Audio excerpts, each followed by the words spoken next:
Атаулы әлеуметтік көмек 1-6 жастағы балаларға қосымша ақша төленеді. Төлем сомасы отбасындағы әр балаға 1,5 айлық есептік көрсеткіш мөлшеріне тең. Еңбек және халықты әлеуметтік қорғау министрлігі мемлекеттік атаулы әлеуметтік көмек тағайындау туралы қағидаларына енгізілетін өзгерістер мен толықтырулар жобасын қоғам талқысына ұсынды. Жобада отбасына төленетін атаулы әлеуметтік көмек мөлшерінде өзгеріс бар.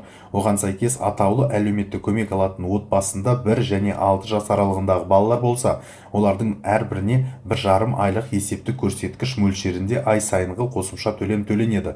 Отбасына атаулы әлеуметтік көмек төлеу мерзімі аяқталған жағдайда қосымша төлем де тоқтатылады. Айта кету керек, атаулы әлеуметтік көмек мөлшерін есептеуде өзгеріс жоқ.